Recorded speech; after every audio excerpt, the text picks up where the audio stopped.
요약본을 보면 문제 제기가 있습니다. 거기에 읽으시면 예수의 승천과 동정녀 탕생, 여러분 어느 것이 더 이해하기가 쉽고 평신도들이 더 어느 것은 이해하되 어느 것은 이해하지 못하겠습니까? 이거를 가지고 오늘 우리가 같이 있는 거예요. 대부분의 경우 젊은 사람들은 동정녀 탄생에 대해서 별로 인정을 하지 않을 겁니다. 현대 과학의 속에서. 그러니까 이것을 동정녀 탄생을 가지고 설명하려면 더 어렵죠. 그래서 이 동정녀 탄생이라는 것은 하늘에 계신 분이 이 땅에 오시는 거 아니에요. 승천이 이기에 생기신 분이 하늘에 가는 거죠. 그러니까 이 두 개가 결코 따로 떨어져 있지 않다는 거죠. 그렇다면 어느 것 하나만 역사적 사실로 명백하게 규명이 되어지면 상대적인 것도 자연스럽게 논리상 이해할 수가 있겠죠. 그런데 두 번째, 하늘로부터 오신 분이 아니면 어떻게 하나님의 나라로 돌아가실 승천하실 수 있겠느냐. 그러니까 여러분이 요한복음을 여러분 오늘부터 가서 읽으셔요. 요한복음을 읽을 때 어디다 포커스를 맞추고 읽으시냐면요. 오늘부터 성경을 하나 지금 단편 성경 있죠.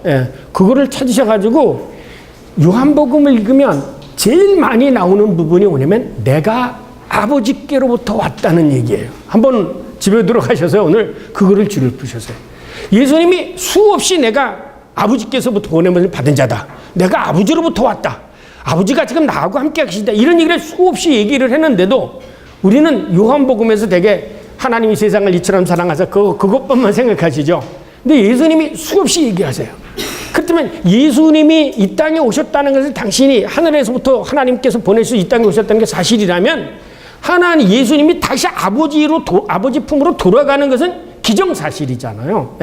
그런데 이제 그 점을 보시면 오늘 가서 그거 보세요. 정말 보세요. 아, 내가 예전에는 이거 몰랐는데 성경을 그 부분만 이렇게 빨간 줄로 이렇게 다 쳐보시면은 몇십 개가 나올 겁니다. 몇십 개가 나와요. 예수님이요, 내가 아버지께서 왔다. 그러면서 늘 항상 아버지가 나와 함께 한다. 그러니까 여러분이 마태복음에 이런 얘기 있잖아요. 아들을 낳으리니 그 이름을 임마누엘이라 하리라. 그 말이죠. 그거는 그냥 외우고 있는데 실질적으로 예수님이 임마누엘이라는 거, 이거에 대해서 예수님이 직접적으로 증언하면서 계세요. 그래서 안식일에도 뭐라고 했냐면 아버지께서 일하기 때문에 나도 오늘 일한다. 이렇게 얘기를 하시거든요. 늘 항상 그 아버지와 아들의 그 게만샤프트, 함께함, 그것을 예수님께서 늘 강조를 하고 계시는 거예요. 그러니까 여러분이 여기 오셔서요, 지금까지 여러분이 그냥 개인적으로 봤던 그 성경은 이렇게 보는 퍼스펙티브에 따라서 굉장히 달라집니다. 그러니까 오늘은 요한복음에 가서 예수님이 내가 아버지께도 왔다는 그거를 생각하면 오늘 승천, 이게 당연한 거죠. 그러면 예수의 인카네이션, 뭐 천의 잉태나 그거는 어느 누구도 과학적으로 증명할 길이 아니에요. 그러니까 이것 그 다음에 또 한 가지 뭐냐면 성경은 과학책이 아니라는 걸 아셔야 돼요. 이 교인들한테 있으면 많은 사람들이 소위 이지적인 사람들은 성경을 뭘로 질문하면 과학적인 질문을 해요. 어떻게 처녀가 아들을 낳느냐라고 얘기지 하나님이라면 처녀에게서 아기들을 낳을 수 있다 이렇게 생각해요. 성경은 왜 처녀가 아들을 낳느냐 이게 문제지 어떻게 처녀가 아들을 낳느냐 이게 문제가 아니에요. 그러니까 성경이 증언하려고 하는 것은 how, 왜라고 하는 것을 증명하려고 이것은 과학책이죠. 그죠? how에 대해서 얘기하려고 하는 건 이건 과학책이에요. 그 다음 소위 why, 왜 처녀에게서 나타나냐. 이거 성경은 이거를 얘기하려고 있는 것이지 이거를 얘기하려고 하는 게 아니야. 그런데 많은 이성적인 사람은 이 how에 대한 것은 이성적인 거예요. 왜냐고 하는 것은 이것은 신앙적인 문제예요. 그러니까 성경은 이성의 책이 아니기 때문에 이것을 질문하면 좀 당황해지죠, 목사님들이. 그때 여러분이 성경은 이것이 아니다. 과학책이 아니다. 그러니까 과학도 사실 성경에 의하면 못하죠, 과학책이. 그러나 성경이 궁극적으로 증언하려고 했던 것은 왜냐 말이야. 이거에 대한 거다라는 것을 이제 아셔야 됩니다. 그 다음에 세 번째, 예수께서 승천하신 하늘이 어디냐? 이 하늘의 개념을 여러분들 이 오식은 알아야 돼요. 하늘의 개념, 전에도 얘기했지만 스카이하고 헤븐이 다르죠. 성경은 스카이, 이 자연에 있는 이 개념을 하늘이라고 얘기하잖아요.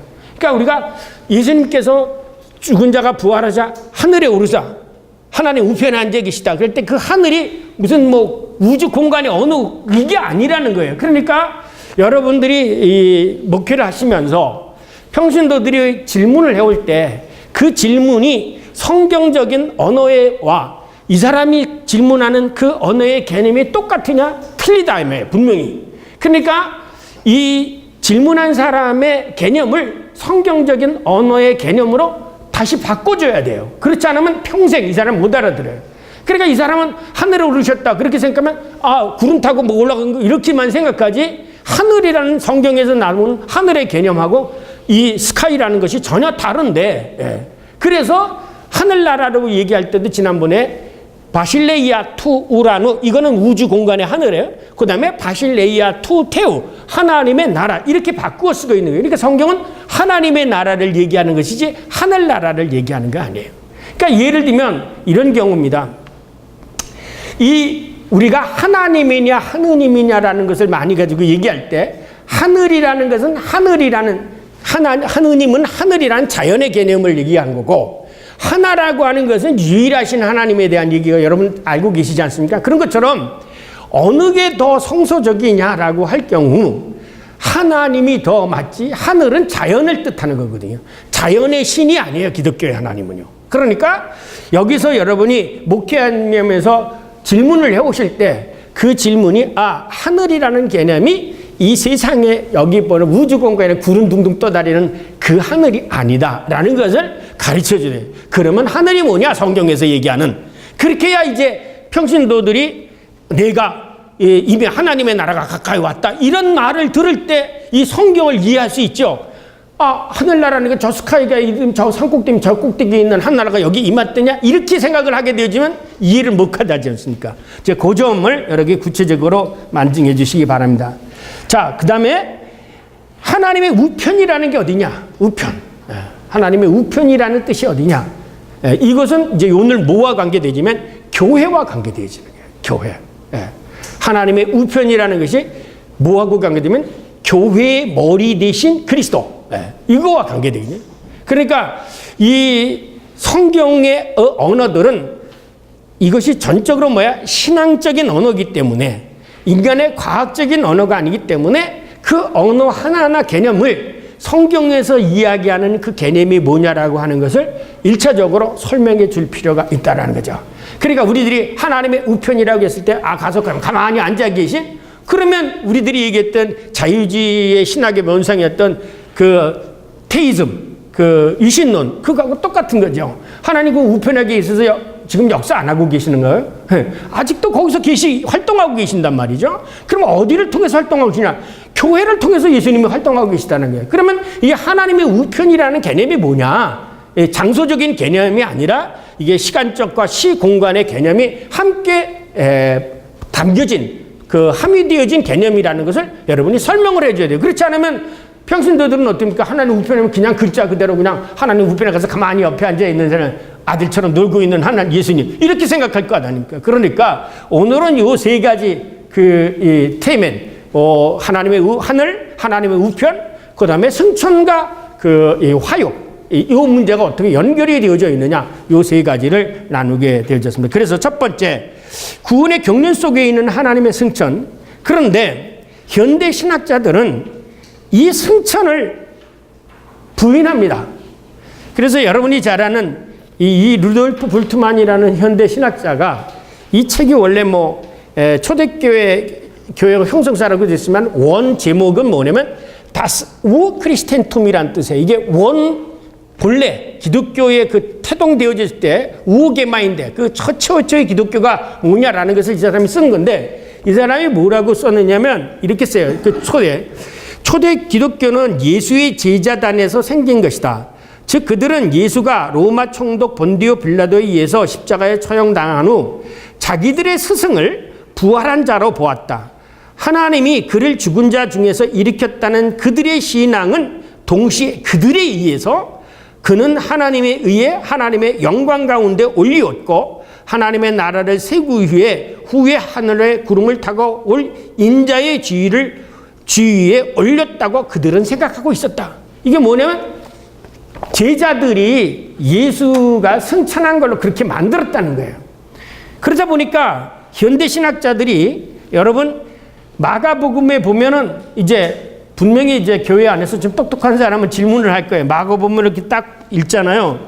그러면 여기 성경책에도 마가복음 16장 가니까 9절 이하서부터는 뭐라고 있어요? 각주의 나누주에 뭐라고 그랬습니까?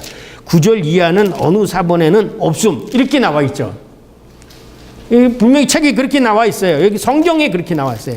성경에 여기 개역경에도 뭐라고 생기면 그 마가복음 끄트머리 가보세요. 그 마가복음 끄트머리 가면 9장 이후에 뭐라고 기록되어져 있냐면 이렇게 되어 있어요. 어떤 사본에는 9절서부터 20절까지 없음. 그런데 이 9절부터 20절까지 나온 얘기가 뭐냐면 부활해서 승천한 얘기란 말이에요. 근데 현대 신학자들이 가장 먼저 기록된 책이 뭐냐면 마가복음이라고 얘기한다고요. 그러니까는 이 본래 마가복음엔 없었던 건데 불트만이 얘기한 것처럼 후대에 쓰여진 마가나 마태나 누가는 예수 그리스도의 승천을 이야기하고 있으니까 이건 정말 제자들이 나중에 자기 선생님을 승천한 신부로 만들려고 기록한 것이 아니냐라고 하는 소위 이성적인 신학자들이 이것을 문제를 제기하고 있어요. 제가 그게 아니라는 걸 여기부터 설명드릴게요. 왜냐하면 요 마가복음은 누가 썼느냐면 여러분이 잘 아는 대로 이 베드로의 통역사로 다녔던 마가죠. 이 마가는 누구냐면 사도행전에 보면 베드로가 옥에 갇혔을 때 베드로의 추록을 위해서 기도했던 집안들 있죠. 여자들이 모여서. 그래서 우리가 흔히 초대교회 마가의 다락방 하는 것은 바로 이 마가네 집 다락방을 얘기하는 거예요. 근데 이 마가는 연령상으로 보게 되어지면 한참 후대 때예요. 어린애예요. 그리고 베드로를 쫓아다니면서 이 사람은 젊은 사람이기 때문에 헬라어를 했고 베드로를 다니면서 베드로의 설교를 통역했던 사람이에요. 그런데 뭐냐면 이미 마가복음 안에 초대교회는 이 예수의 승천보다는 뭐에 더 관심을 많이 가졌느냐면 예수님이 곧 오실 것이라고 하는 재림에 더 관심을 많이 가졌어요. 그래서 성경 가운데 제일 먼저 기록되어진 게 뭐냐면 데살로니가 전서예요. 그 데살로니가 전서에 의하면 너희들이 재림할 그리스도를 기다리고 있다니 참으로 잘된 일이다 이렇게 얘기를 하고 있었어요. 그런데 이 마가 초대교회에서 기다리고 있던 그 예수님이 역사적으로 안 나타나고 있는 거예요. 안 나타나는 거예요.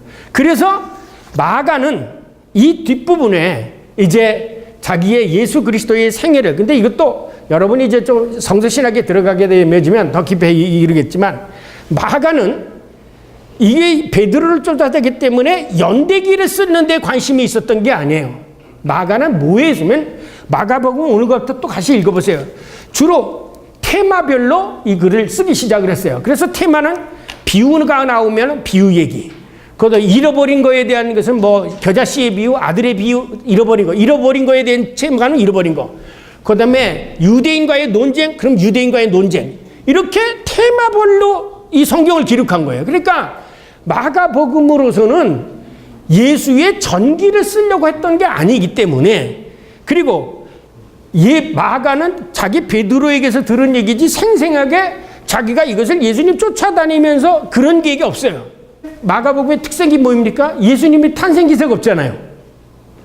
예수 그리스도의 탄생 기사가 없다는 것은 마지막 죽음에 기대한 그런 게 없어요. 마가는 그저 자기가 그 베드로를 통역하면서 딸린 것을 나중에 이제 나이 들어서 테마별로 이것을 기록해 나간 거예요. 그러면 마가복음이 기록된 지가 언제? 64년서부터 68년서에 앞으로 잡아보세요. 그런데 예수님이 승천하시고 그 다음에 3년 후에 바울이 다메섹 동산에서 부활하신 예수를 만난 거예요. 그렇기 때문에 이미 예수가 부활해서 부활 승천하셔서 우리 가운데 성령으로 살아계신다 라는 것이 초대교회 공동체의 공동적인 기정사실로 믿고 있었어요. 승천에 대해서는 별로 관심이 없었어요. 그러나 왜 승천에 대한 것이 관심이 있었느냐면, 자, 예수님이 구름 타고 오시겠다고 하는데 안 오시니까, 그렇다면 예수님이 지금 뭐하고 계시냐? 여기에 관심이 있죠. 그리고 이미 오순절을 통해서 성령을 통해가지고 교회가 성령운동으로 인해가지고 교인들이 막 확장되어져 갔기 때문에 나중에 여기에 기록된 거에 대한 이슈가 그것을 깊이 기록할 의미가 없었던 거예요. 그래서 여기 이제 여러 각주에 보시면 그렇다면 어느 데는 있고 그러면 어느 데는 왜 없느냐? 이 얘기가 또 문제예요. 어느 데는 있고 어느 데 없느냐? 이 유명한 슐레크렐이라는 사람은 캐톨릭 신약성서 신학자로 유명한 분인데 이 사람이 뭐라고 얘기하냐면 거기서 에베소서는 바울의 옛 서견 비하여 세기 말적 사상이 그러니까 곧 오시겠다는 그 사상이 옛 서간들에서 상당한 중요한 위치를 차지하고 있었는데 여기 에베소서는 고작 암시되어 있을 뿐이다. 이게 뭐냐면 이 예수 그리스도의 재림의 사상이 뒤로 물러났다는 거예요. 물러났다는 거예요. 그래서 이 사람의 얘기는 뭐냐면 사실은 마가도 그것을 기술했는데 이 마가가 옛날에 성경은 파피루스로 되어 있잖아요. 마가가 제일 먼저 기록되어졌기 때문에 사람들이 제일 많이 읽은 책이 마가복음이라는 거예요. 그래서 마가복음을 읽다 보니까 이 앞뒷장이 딱 찢어져 나가가지고 뒷장이 찢어져 나가가지고 그 부분에는 없어졌다는 거예요. 그러니까 어느 부분에는 있는데 어느 책은 없다고 하는 것은 어느 것은 많이 읽혀졌기 때문에 찢어져 없어졌고 어느 것은 그대로 남아있다는 것입니다. 근데 그 근거가 뭐냐면 마가복음 9장에 8절에 끝나면 말이 이상하게 끝나죠. 예.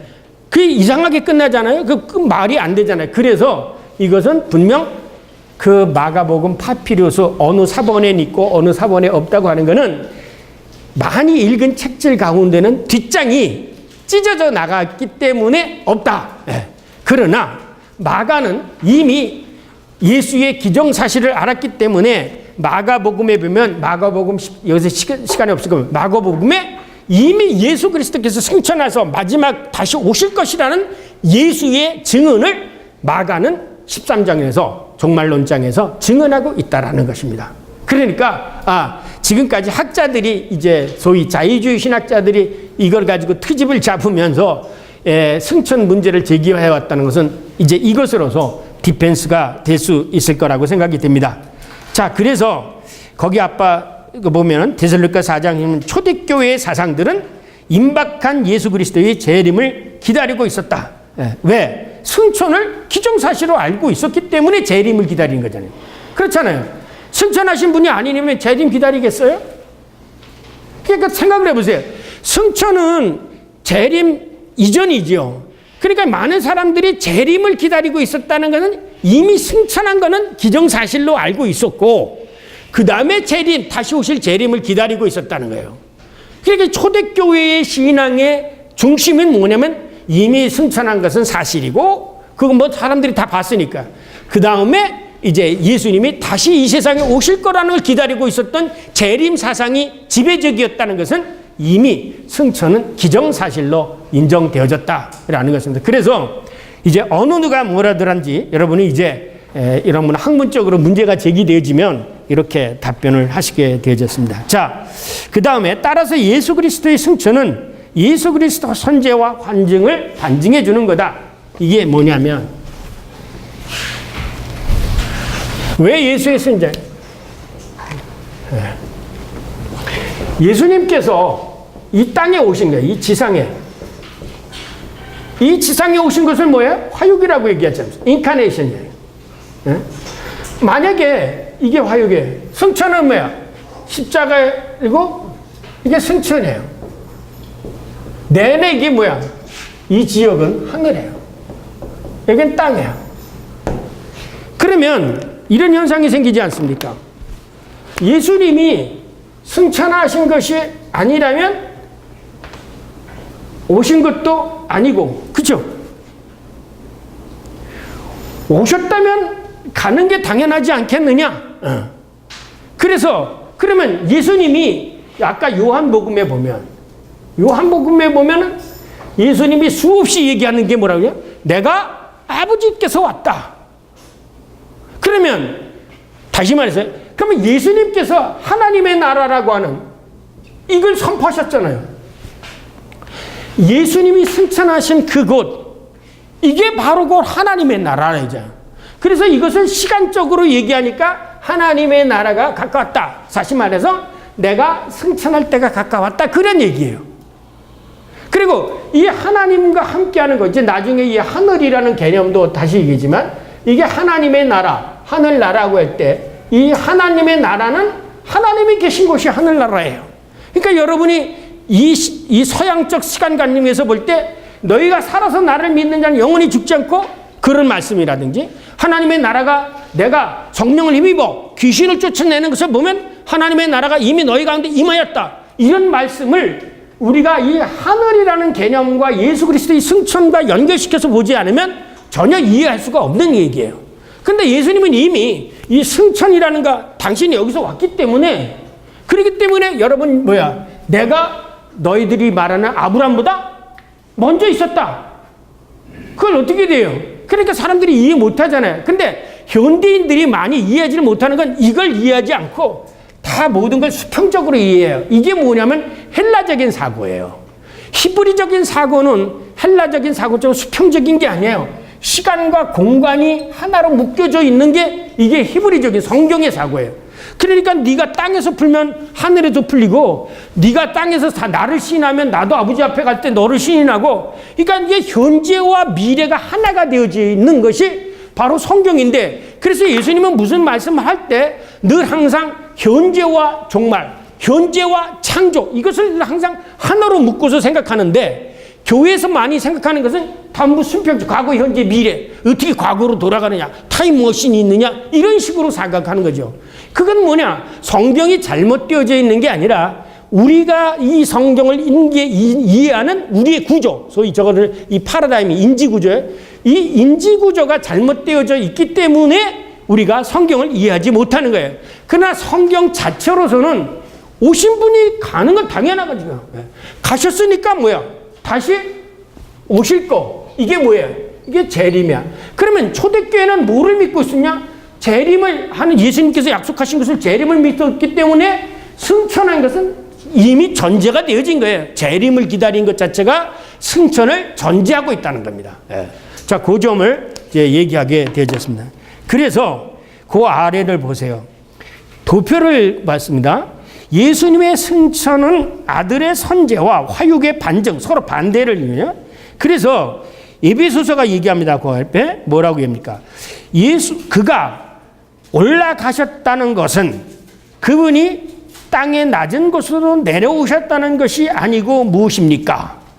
내려오셨던 그분이 하늘의 가장 높은 데로 다시 올라간 바로 그분입니다. 이렇게 되죠. 그죠? 그렇게 되어지면 보세요. 자, 하나님이 오셨을 깁니까? 여러분, 이게 신비로운 거예요. 예수님이 이 땅에 오셨다는 것은 이 하늘에 있는 모든 것을 함께 가지고 들어온 거예요. 창조의 능력을 같이 가지고 이 땅에 가지고 들어온 거고요. 죄의 권세를 이 땅에, 죄 용서해 줄 수 있는 권세를 여기 가지고 들어오신 거고요. 하나님이 가지고 있는, 만세전에 가지고 있던 하나님의 안에 있던 창조 이전에 가졌던 모든 권세를 그대로 예수님의 몸에 담고 이 땅에 오신 거예요. 그렇기 때문에 뭐냐면 예수님이 하신, 이 땅에서 하신 모든 것은 뭐야? 천상에 있어서 이루어진 거를 이 땅에서 그대로 일어나고 있는 거예요. 이게 참 놀라운 거예요.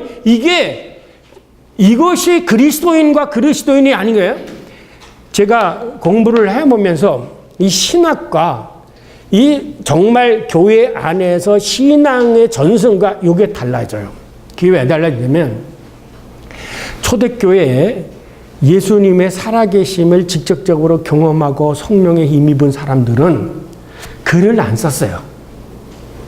이거를 왜냐하면 거의 다 그냥 믿고 증언하는 거였어요. 이게 뭐냐면 저 오랄 트라디션이죠. 구전으로 증언은 되어 있었어요. 그런데 한쪽 부분에서 이런 현상을 보고 학문적으로 논하기를 시작한 게 뭐냐면 이게 교부들의 신학이에요. 교부들의 신학이에요. 그러니까 여러분 이레니우스든지 필로든지 그런 사람들, 많은 이 초대 그 고대 교부들의 책을 보면 이 사람들은 이런 현상들을 인간의 이성적으로 이렇게 기술을 했어요. 그런데 우리가 지금 가지고 있는 건 뭘 가지고 있냐면 이 철학자, 교부들이 철학적으로 기술한 그 내용을 가지고 있어서 사실은 이 사람들이 배운 사람들 아닙니까? 그래서 초대교회는 뭐라고 했냐면 이 사람들을 감독이라고 했었어요. 그래서 감독이 있는 곳에 교회가 있다. 왜냐하면 이단들이 생기니까 이단들을 대항해서 논리적으로 싸워주는 사람이 있어야 되니까 이 논리적으로 싸워주는 사람들, 이레니우스라든지 뭐 그런 사람들이 다 교부들이 뭐냐면 학자들이었는데 이 학자들은 이 생생한 하나님의 살아계심의 경험에 대한 것보다는 이거를 이성적으로 설명하는 데에 집중을 해왔습니다. 그러다 보니까 뭐가 지배를 하게 되어지면 신학이 지배를 하게 되어진 거예요. 신학이. 그러나 실질적으로 살아계셔서 순교하고 그런 사람들은 누구냐면 이렇게 생생하게 하나님의 살아계심을 믿고 그대로 믿고 있었던 소시민들, 이들에 의해서는 그냥 구존으로 하나님이 살아계시고 우리 아들이 이렇게 해서 낳았고 이런 것들이 정해지어지는 거예요. 그러니까 오늘날에도 마찬가지예요. 대학에서 신학계 교수들은 왜 그러느냐라고 하우를 자꾸 따져요. 그런데 난 어떻게 될지는 모르지만 그렇잖아요. 성경에 나온 거죠. 야, 네 아들 어떻게 해서 눈이 떴나? 난 몰라. 내 아들한테 가서 봐. 그냥 예수가 어느 사람이 가서 모세 가서 씻으라고 해서 누워 씻으니까 눈이 떠졌어. 단순히 이런 거예요. 사실 뭐냐면 쉽게 얘기하면 간증이죠. 자기의 신앙 체험을, 하나님의 체험을 증언한 것 뿐이에요. 그럼 우리가 성경에 가지고 있는 거는 뭐냐? 성경에서 증언하고 있는 이렇게 나면서 장림된 자가 눈이 뜨게 되어진 사건, 또 그 문둥병 걸린 사람이 낫게 되진 사건, 혈우병 걸린 여자가 어떻게 해서 예수 그리스도 옷자락으로 잡으니까 낫게 된 사건, 이런 사건들이 남아있는 거예요. 생생한 사건들이. 그렇지 않습니까? 그런데 우리는 신학교에서 거꾸로 이게 되냐 아니냐 학문적으로 머릿속에 배우는데 이게 이해가 됩니까? 안 되죠. 어떻게 나면서부터 난 장님된 사람이 눈이 떠요. 그러나 실질적으로 있었지 않았습니까? 그러니까 여기 속에서 성경은 뭐를 얘기하면 이 사람이 낫다고 하니까 낫다는 얘기 믿으라 이거예요. 그런데 신학은 이 사람이 낫다는데 어떻게 해서 그렇게 날 수 있겠느냐라는 것을 가르치려고 하잖아요. 그러면 저나 여러분을 하나님께 부르신 것은 뭐냐면 가르치라고 부른 거 아니에요. 증언하라는 거죠. 모든 일은 하나님이 하시는 거예요. 그러니까 하나님 하시는 일을 우리는 증언한 거예요. 자, 옛날에도 이런 사람이 장님이 있는데 어려운 사람이 있는데 이 사람이 예수님 믿고 났으니까 너도 지금 어렵지? 너도 믿어봐. 그러면 날 거야. 이게 낫잖아요. 이게 바로 뭐냐면 이 역사의 모든 생생한 주체를 누구냐면 살아계신 하나님이 지금도 하고 계시다는 거예요. 어디서? 하나님의 우편에서. 이거 뒤에다 설명드리겠습니다.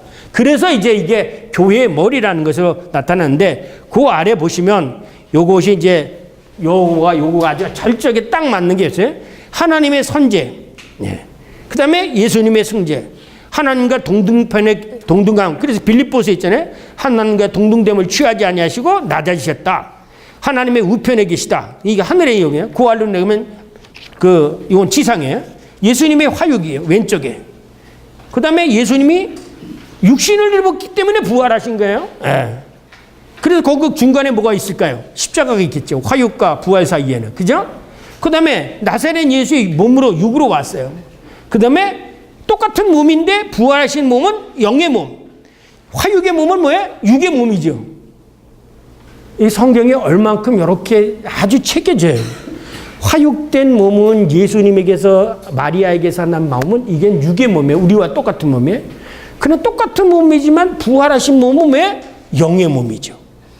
예? 그래서 이 갈라지잖아요. 영적인 몸과 부활적. 그래서 여기 이게 여러분 수학에서 배워야지. 여기 쓰지 않지만 논리학에서 P 인피라 Q 이게 true. D면 Q 임플라이 P 이것도 true. 대우는 서로 일치한다. 이거를 부인하게 되면 이게 없어지고 이게 없어지면 이것도 없어지는 거예요. 그러면 교회에서 뭐 남아요? 자 보세요. 이거 다 없애버려. 그리고 하니까 부르트만이 얘기한 것처럼 우리들에게 주는 교훈, 이것만 남는 거예요. 살아있을 때 이것만 남는 거예요. 이거 지워보세요. 근데 문제는 이거를 우리가 초대교회 교인들이 동정녀 마리아에게 나시고 십자가 못 박혀 죽으시고 아까 주기도문에 3일 만에 부활하셔 죽은 자 가운데서 하늘에 오르셔. 하나님 우편에 앉아 계시다가 저리로 산 자와 죽은 자를 심판을 오시라. 요거를 사실은 우리가 믿고 있는 거예요. 그런데 실질적으로 나는 안 믿어. 그렇게 믿고 생활을 안 해. 요게 문제죠. 머릿속으로는 이불은 매일 외워서 사도신경으로 외웠죠. 아, 동정녀 마리아에게 나시고 하늘에 오르사.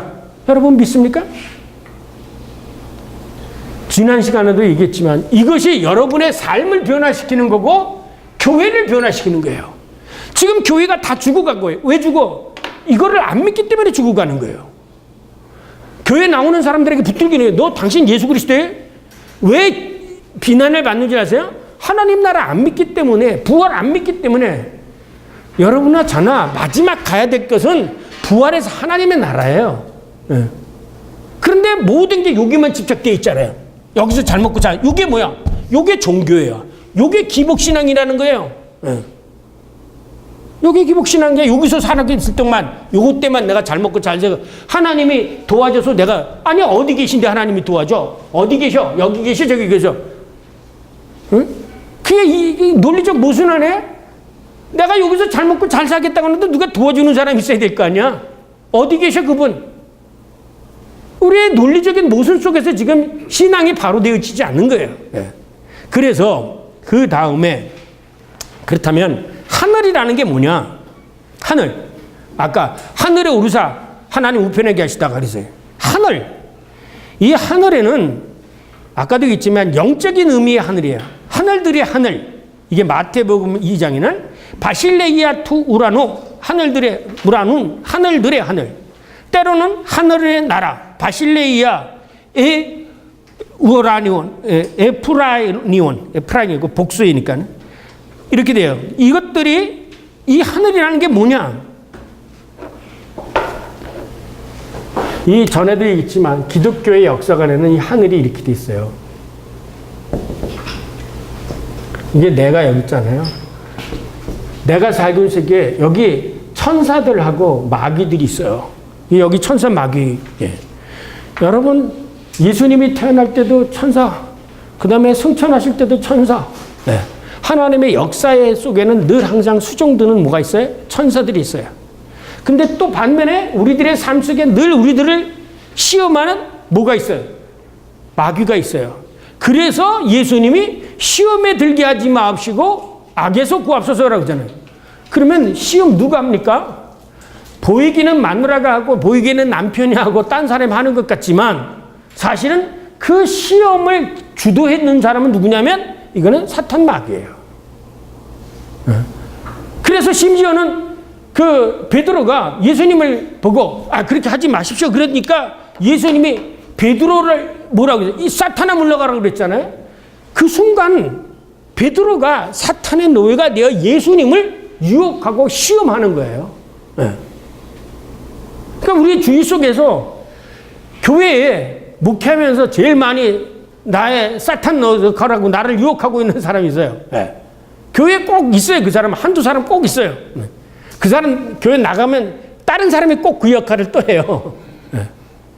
이게 예수님 제자들 가운데에서 누가 있었잖아요. 카르미다가 있는 거예요. 그러니까 여러분이 그것도 고마워해야 돼요. 그 사람 없으면 여러분 기도 안 할 거예요. 그 사람 때문에 기도하잖아요.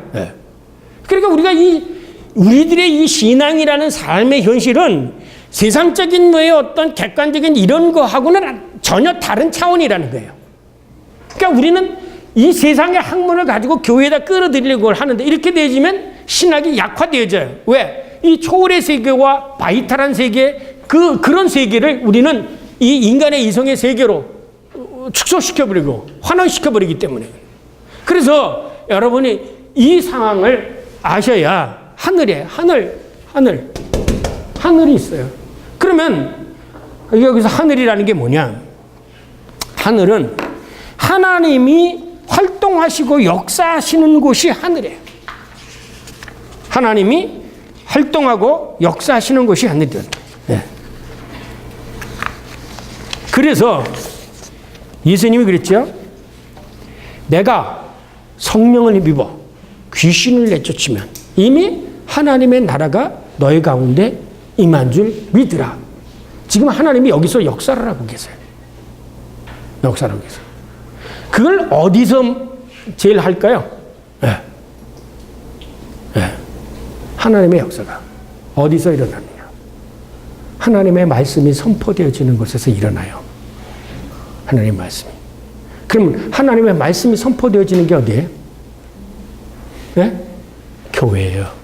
그래서 여기 이 뒷부분에 제 원고에 있는 얘기인데, 루터는 뭐라고 하냐면, 하늘은 하나님의 현존이다.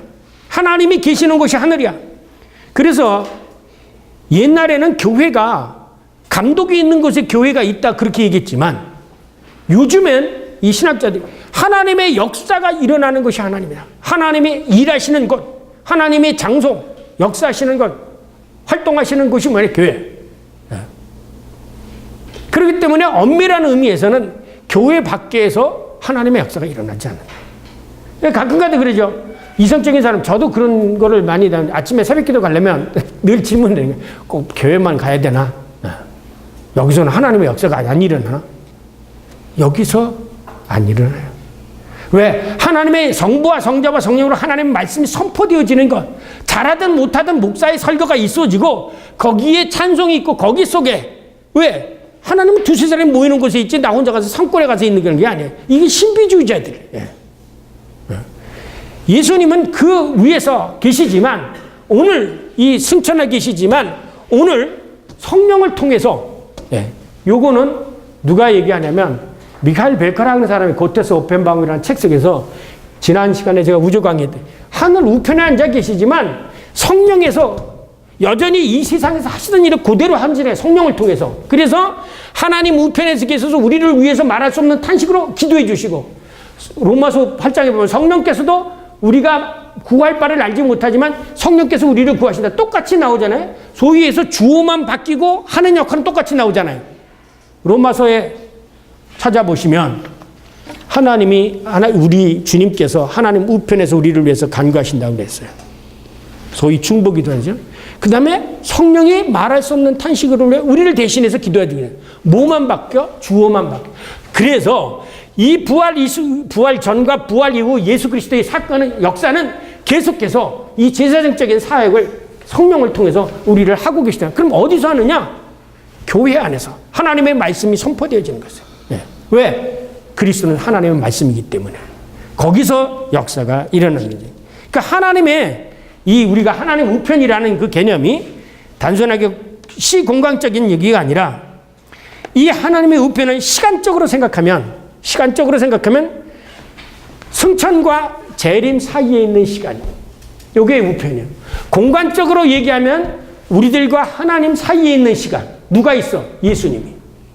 그렇잖아요? 그래서 예수님이 우리를 위한 중보자야, 미틀레. 마치 옛날에 야훼 하나님과 모세가 이스라엘 백성 사이에 중재를 한 것처럼 예수님이 하나님 우편에서 지금 우리를 위해서 중재를, 쉽게 하면, 저기 김장로가 기도한 거 이겁니다. 하나님, 이제 제가 그냥 이해하기 쉽다. 그럼 예수님을 받아가지고 성령의 역사를 통해서 오늘 이렇게 되죠.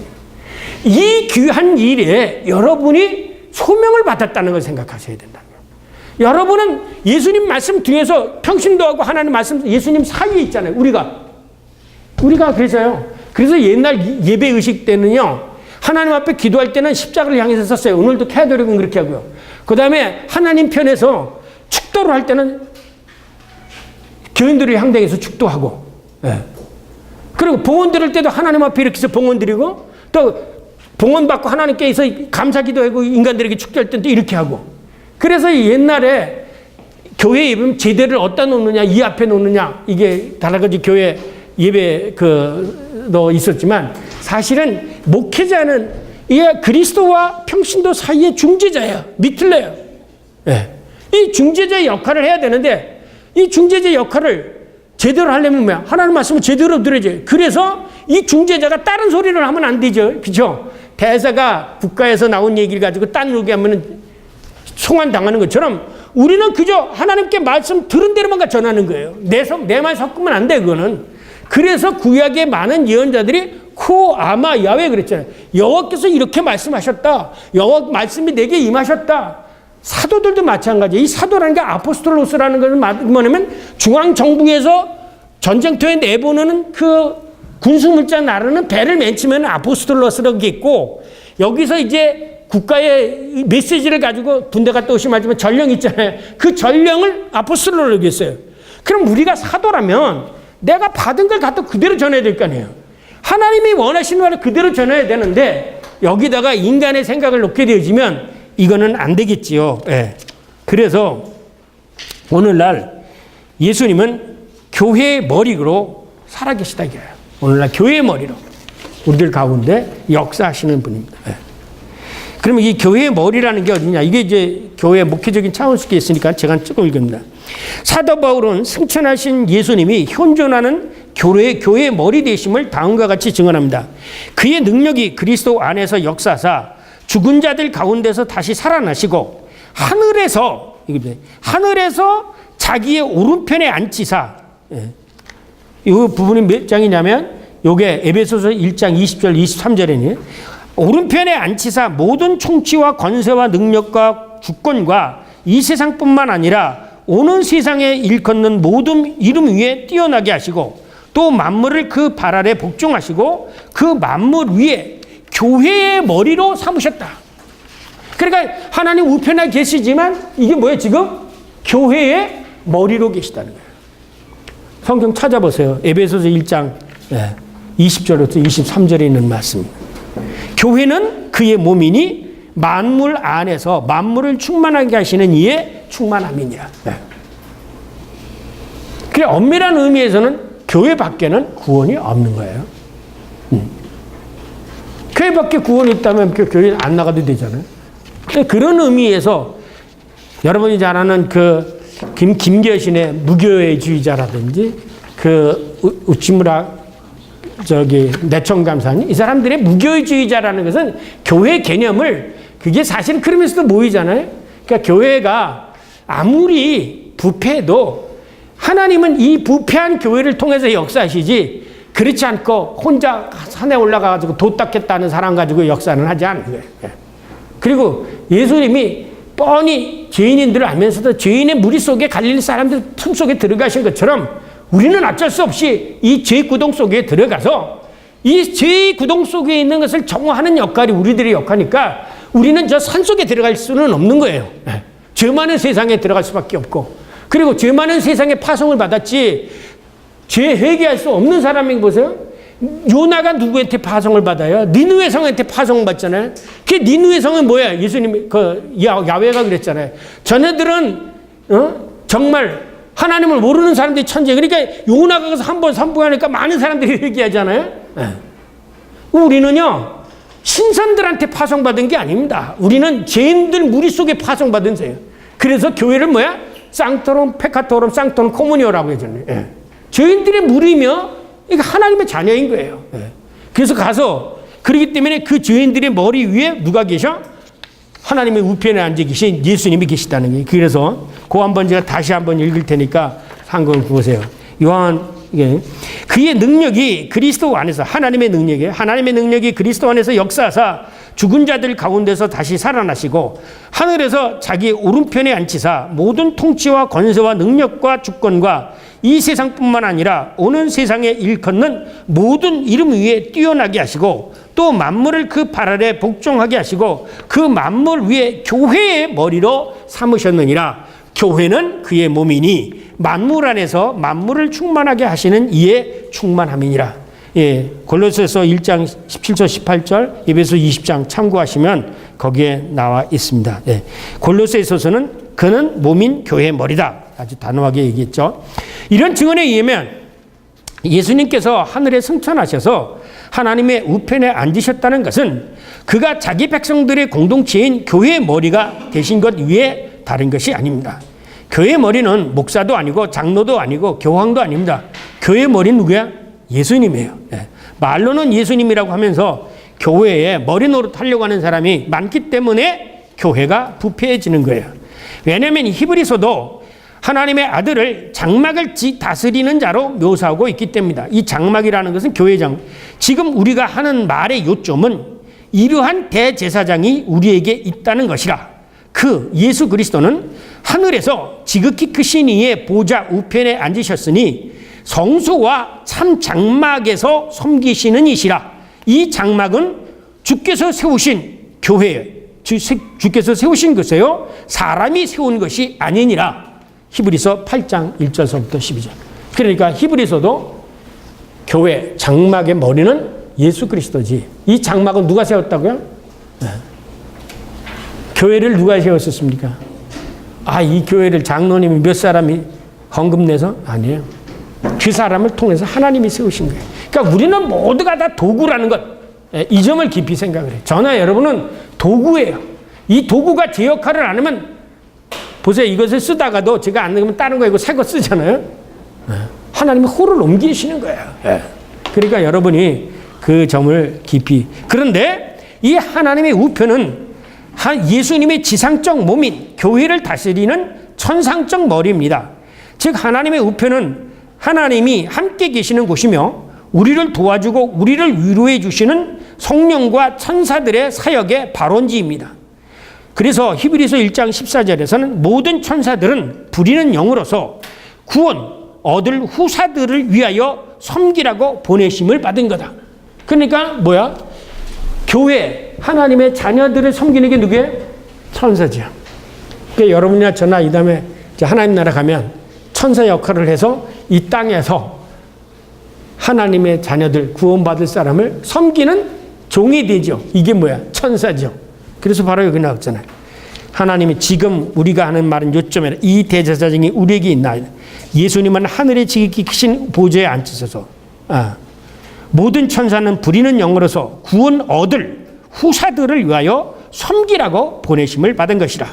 이런 의미에 상응하게 요한 게르하르트는 하나님께서 지상에 모으신 교회를 은혜의 하늘이라고 이야기하고 역사의 종말에 이루어질 구원자들이 거할 영원한 처소를 영광의 하늘, 코헬룸 글로리에, 그 다음에 이 교회는 코헬룸 그라치에라고 말하고, 그리고 예수 그리스도께서 화해의 사역을 행하신 이 지상적 영역을 자연의 하늘, 코헬룸 나투레라고 불렀습니다. 이러한 게르하르트의 구분에 의하면 하나님의 우편은 은혜의 하늘이라고 이해할 수 있습니다. 왜냐하면 몰트만도 그리스도 교회에 의하면 하늘의 연락이 그리스도의 은혜와 그리스도의 교회 안에서 이미 시작되어 현존하고 있고 경험되고 있기 때문에 하늘은 이미 여기에 열려져 있다라고 말합니다. 다시 말해서 세상 창조 이전 선지하셔서 창조주 하나님과 함께 창조의 사역에 참여하셨던 하나님의 아들은 그 예수 그리스도는 부활하여 승천하시고 하나님 우편에서 현재 교회의 머리로서 세상과 하나님의 백성을 다스리고 계시다는 것입니다. 왜냐하면 하나님의 창조의 중보자직은 구원의 중보자직, 그리고 또한 연의 중보자직을 감당해 나가고 있습니다. 그래서 여러분이 잘 아는 칼빈이 예수의 직분을 얘기할 때 왕적 제사장, 그 다음에 예언자적 직분을 얘기한 것처럼 이 예수님이 이 땅에 오셨던 것처럼 저 올라가서는 여전히 제사장적 직분과 왕적 직분과 예언자적 직분을 감당하고 계시다는 거예요. 예언자적 직분은 하나님 우편에서 우리를 위해서 대도를 해주시는 거고, 제사장적 직분은, 왕적인 직분은 교회의 머리로서 우리를 다스리고 계시는 거고, 그 다음에 예언자적 직분은 이 성령을 통해서 오늘도 하나님의 말씀을 선포하고 계시는데, 그 성령을 누구를 통해서 선포하시냐? 여러분을 통해서 선포하냐. 그래서 바르트는 이런 얘기죠. 선포된 말씀, 우리 목사들을 위해서 선포되어질 때 참 성령에 사로잡힌 자가 하나님의 말씀을 선포할 때 그 말씀은 목회자의 말이 아니라 누구라고요? 하나님의 말씀으로 들려져야 된다는, 이것이 선포된 말씀이라고 하는 것입니다. 자, 그래서 이 화해의 사역을 감당하기 위해서 예수 그리스도는 하나님의 우편에서 지금도 교회를 통해서 그리고 이 성령을 통해서 교회에서 역사하고 계시다는 것입니다. 한 15분 정도 나왔기 때문에 아까 말씀드리던 그 부분을 잠깐 놓쳐 않았는데, 그 재림과 요 예수 그리스도의 재림과 승천, 요게 승천과 요 재림. 그러니까 예수님이 승천하셔가지고 요 사이 지금 요 시간이 뭐냐? 아까도 얘기했지만 승천에 계시고 재림하는 요 시간, 요게 바로 교회의 시간이라는 거예요. 교회의 시간. 네. 지금 하나님은 우편에 계셔서 뭘 여기서 교회를 통해서 역사하고 계신 거예요. 그러니까 하나님 우편에 앉아 있는 시간, 재림하실 때까지 하나님의 우편에 앉아 계시는 곳은 왜 그 앉아 계시느냐? 이미 예수 그리스도를 통해서 일어난 그 심판이 많은 사람들에게 전파되어지고, 그래서 예수님이 승천하시면서 제자들을 불러서 하신 명령이 있죠. 마태복음의 마지막 명령.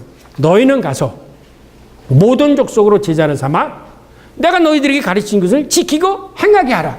그러니까 이 중간 시간, 이 지비센덴 짜이트, 승천과 이 시간이 바로 교회의 시간이고, 이 교회의 시간 동안에 우리들을 불러서, 부족한 저나 여러분을 불러서 이 예수 그리스도의 십자가의 사건으로 통해 주신 이 구속의 사건을 그래서 예수님이 하나님의 말씀이 다 전파되어진 데라야 오겠다, 종말이 오겠다, 이렇게 말씀하신 겁니다. 그 역할을 하게 하기 위해서 여러분을 부르신 거고, 예수님이 제자들을 부르신 거고, 그러신 거죠.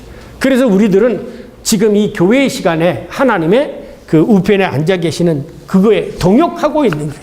하나님의 동역자로 우리가. 이런 동역자로 우리가 불림을 받았다는 것은 더 없는 축복 가운데 하나고 감사할 문제죠. 우리가 감히 하나님의 도구가 되어질 수 있다는 것. 그런데 우리가 말로는 하나님의 도구라고 얘기하지만 마음 속에서는 위대한 큰 교회 목사 뭐 이런 거가 머릿속에 있다면 그 순간에 그거는 도구가 아니다. 제가 도구는 가라면 가고, 그래서 여러분이 잘 아는 대로 누가 밤새 낮에 밤새껏 일했는데 저녁에 와서 밥 먹으라. 종은 밥질하면 가다. 그러니까 말로는 정말 우리가 이 종의 신분을 갖는데 이렇게 생각하세요. 내가 종이긴 종인데 내가 어느 회사의 종이냐? 삼성보다 더 큰 좋은 회사의 종이다. 하나님 나라의 종이다. 이렇게 생각하면 내가 부러울 게 어디 있겠어요. 근데 이 조그만 것 고고 안에서 머리가 되려고 하니까 이게 종도 못 되고 머리도 못 되고, 교회의 머리는 하나님인데 예수님이냐? 교회의 머리는 예수님이에요. 절대 우리는 교회의 머리가 될 수가 없어요. 머리 되려고 하지 마세요. 머리 되려고 하지 마세요. 우리는 종이에요. 종. 그런데 내가 속해 있는 이 회사, 속된 말로 세상, 내가 속해 있는 이 종의 신분은 이 세상 것이 아니라 하나님 나라의 종이라는, 여기에 보다 큰 자부심이 있다라고 생각하십니다. 승천과 이거에 관계되어져서만 말씀을 하십니다. 하나님 나라 개념에 대해서, 하나님 나라 개념에 대해서 궁금한데요. 히브리 사고하고 헬라어 사고가 차이가 나고, 히브리 사고는 공간과 시간이 같이 있는 영적 세계와 물리 세계 함께 있는 하나님 나라일 때, 누가복음 17장 21절에 너희 안에 하나님 나라가 있다. 그 말씀하고 어떻게 연결해서 이해할 수 있는지. 그래서 죽음 이후에 하는 나라면 죽음 이후에 하는 나라. 이것을 어멍이라는 의미하고 인이라는 개념하고 조금 다르게 보여줘야 돼요. 너희 가운데, 예를 들면 이스라엘 사람들이 그 출애굽할 때 하나님 함께 하셨어요, 안 했었어요? 함께 하셨죠. 그러면 그게 하나님 나라지요. 하나님이. 우리는 이 헬라적 사고에서는 등급을 생각을 해요. 예를 들면 항상 이 히라키적 사고는 헬라적 사고예요. 계급적인 사고예요. 그래서 하나님의 나라는 보다 어떤 신성, 어떤 것으로 생각을 해요. 그러나 성경의 하나님의 나라는 하나님이 함께 계신 게, 그러니까 예수님이 왜 내가 아버지가 지금 내가 함께 있고 아버지가 하시는 일 내가 다 하고 있고, 그죠? 그러니까 이것을 인이라고 얘기하니까는 서구사고에서 이 소위 속지라는 건 지역에 속하는 거죠. 이 속지 개념은 헬라적인 사고예요. 그러니까 우리 동양 속에서도 산에는 뭐예요? 산신령, 바다에는 영왕, 화장실 똥뚝한 귀신이 있고 뭐 그러죠. 이 속지신, 그리고 뭐 헬라의 올림푸에는 올림푸스 신이 있고요. 그러니까 어떤 지역에 속해 있는 신 개념은 이거는 헬라적인 신 개념이에요. 그런데 성서에 나오는 신 개념은 이런 신 개념이 아니에요. 항상 함께하는 신, 임의 신이에요. 임의 신학, 그래서 아걸골짝 빈들 어딜 가도 내가 너와 함께하는, 그게 하나님의 나라예요. 그러니까 우리가 하나님의 나라를, 너 하나님을 가서 꼭 죽어서만 가냐, 여기서도 하나님의 나라를 경험할 수가 있어요. 근데 왜냐, 이 세계 속에서는 뭐가 있어? 또 악한 게 있잖아요. 그러니까 늘 항상 이 악한 거하고 선한 힘에 의해서 우리가 이렇게 어느 때는 이렇게 되고 저 때는 이렇게 되고 그러죠. 그래서 루터의 데스레버 아르비트리오거라는 책이 왜 유명하냐면, 우리가 그리스도인이라 할지라도 항상 이 사탄의 노예도 될 수 있다는 거예요. 조금까지는 천사의 노예가 될 수 있고 사탄의 노예가 될 수 있고, 그래서 너희가 시험에 들게 하지 않도록 기도하라는 거죠. 우리는 늘 항상, 그러나 내가 찬송가대 내 영혼이 은총을 귀한 지진 벗고 보니 그 어디나 하늘나라. 근데 이제 우리가 살고 있는 이 세상은 여기 있는데, 이 절대 공간의 하늘나라, 그거는 우리가 이 몸에 죄악된 육신을 벗어나야죠. 그래서 지난번에도 얘기했지만, 이것이 벗어나가는 것을 우리는 죽었다고 얘기하지 않고 잠든다라고 얘기하죠. 그래서 그리스도인에게는 이미 죽음이 극복되어 있기 때문에 잠잔다 얘기하지 죽었다고 얘기하지 말아요. 그래서 여러분 교회에 가서 장례식을 치를 때 성례들에게, 물론 그분이 참되게 신앙생활을 했는지 안 했는지만 모르겠지만, 적어도 기독교적인 이해 있으면 우리 집사님 오늘 잠드셨습니다, 죽으셨습니다가 아니에요. 잠드셨습니다. 그래서 기독교에서는 다시 살아서 잠든다고 해서 잠자다는. 그래서 예수님이 우리가 봤을 때 나사로나 혹은 야이로에 얘기할 때도 죽었다고 얘기하니까 아니다. 예수님 죽었다고 얘기하잖아요. 잠들었다고 그렇게 얘기하잖아요. 잠들었다 깨는 것처럼 하나님 나라의 영의 몸으로 우리가 바뀌어지는 거죠. 이해가 되셨습니까? 또 질문하세요. 이 강의를 잘 계속 들으시면요, 저는 느끼는데 뭐냐면, 하나님이 우리 곁에 늘 계시며 생생하게 그러니까 염려가 없어지는 거죠. 그래서 정말 내가 하나님 나라의 자녀구나라는 것을 이 세상에서 느끼면서 사는데, 이걸 종교적으로 자꾸 생각하면 교회 해가지고 종교와 기독교는 다른 거예요. 기독교가 부패되어지는 건 전부 종교화되어지는 거예요. 그래서 많은 선지자들은 교회가 야훼 신앙이라든가, 이것도 여러분 예언자들도 그렇고, 이 야훼 신앙을 가졌던 사람이 늘 항상 누구하고 싸워서요? 바알 제사장들하고 싸우잖아요. 엘리야도 바알 선지자하고. 그 싸우는 사람들은 뭐냐면, 이 바알 신을 섬기는 사람이나 이런 사람들은 전부 종교적인 신이에요. 이 세상에서 잘 먹고 우리들의 생사화복을 주관해 주시고 하는 그런 일. 그러나 이 예언자의 신학은 천지를 창조하신 하나님의 우리들의 모든 것을 주관해 가시고, 이 땅뿐만 아니라 모든 우주를 주관하고 계시고, 그런 하나님이지 무슨 내 생활의 개인적인 하나님이 아니에요. 그러나 이 큰 문제가 해결이 되어지면 자연스럽게 작은 문제는 다 해결이 되어져요. 그래서 우주의 하나님, 모든 우주 창조하신 하나님이지. 자, 그러면 여러분 동정녀 탄생을 할 때도 이제 이걸 교회에서 강의하게 되면 교인들이 사도신경을 배울 때 동정녀 마리아에게서 나시고 할 때 의심이 안 생기죠. 그렇게 오실 수 있구나. 또 승천하셨구나. 승천하신 게 아니라 지금도 우리 가운데 교회의 머리로서 내가 교회를 나와야 되겠구나. 이 머리인 그리스도 안에 내가 살아야지. 그래서 우리의 삶이 사실은요, 교회 중심의 삶이 되어야 돼요. 근데 우리는 일상 6일이고 교회는 하나의 액세서리가 되죠. 사실은 우리의 삶 자체가 그리스도의 몸 안에 있는 삶으로 시작이 돼야 되죠. 아침에 일어나서 기도하고, 새벽 기도에 나가면 더욱 좋고, 기도하고, 저녁에 잘 때 기도하고 자고. 그러니까 이 하나님의 그 삶이 이렇게 되어져야 되는데, 우리는 그냥 월요일부터 이렇게 달다가 주일날 와서 예배만 보고, 이게 이건 생활이 안 된 거죠. 종교인이죠. 네. 교인들에게 이걸 가르쳐줘요. 이 신앙의 깊이를 가르쳐 줄수록에 뭐가 되냐면, 그 교회에 더 깊이 관여하게 되고, 또 교회 중심의 신앙, 생활, 중심의 삶이 되어져요. 이걸 억지로 프로그램 해가지고 백날 해도 안 돼요. 네. 생각이 바뀌어야 되는 거거든요. 신앙적인 사고가 바뀌어야 되죠. 네. 네. 질문이.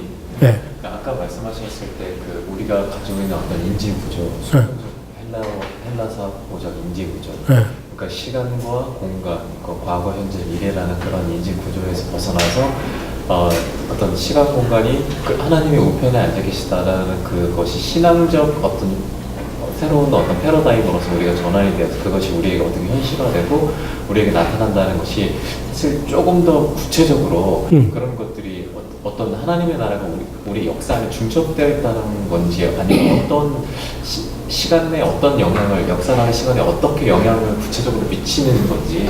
이제 질문하시는 분이 아직도 이 수평적 과거, 현재, 미래의 사고를 가지고 있기 때문에 아직도 하나님 나라라는 게 머릿속에 있어요. 우리가 가야 할 어떤 곳이. 그러면 이렇게 생각해 보세요. 창조하셨을 때 하나님이 뒷전에 물러나가지고 예수 그리스도에서 왔다가 또 뒷전에 물러나갔다가 부활 때, 재림할 때 이렇게 하실까요? 아니죠. 하나님은 창조하실 때부터 지금까지 종말까지 늘 항상 우리하고 관계를 맺고 계세요. 그렇죠? 그러니까 우리가 지금도 기도하잖아요. 예? 그러니까 하나님은 이 역사는 하나님이 우리들에게 볼 수 있도록 요거를 가르쳐서 말하는 게 계시예요. 이미 하나님은 숨어서도 계속 하늘에서 우리들과 역사하고 계시는데, 우리들이 감각적으로 느낄 수 있도록 하나의 만남, 이 역사와의 만남, 시간을 가졌던 것이 예수님의 화육이고, 또 이 시간에 만나면서 사라지신 것이 승천이지, 승천했으나 여기 이세계나 항상 우리들과 지금과도 관계를 가지고 계신다고요. 이렇게 되어지면 어떤 현상이 생기냐면, 여러분 지금 기도하잖아요. 그 기도 들어주실 것을 믿어요? 어디 계세요? 모르잖아요. 그러나 하나님은 내 기도를 지금 듣고 계신 거예요. 그러니까 왜냐하면 너희가 믿고 기도하면 이미 받은 줄로 알라고 하는데, 많은 사람들은 이 기도를 하나의 뭐로 생각하냐면 자기 억지 주장으로 생각해요. 그리고 기도하면서 하나님 안 믿어요. 그러니까 기도하면서 하나님 이렇게 내가 사업을 하려고 하는데 뭐 하나님께서 인도하시면, 그러고 나서 먼저 가서 계약을 하고 와. 이건 하나님 믿는 게 아니에요.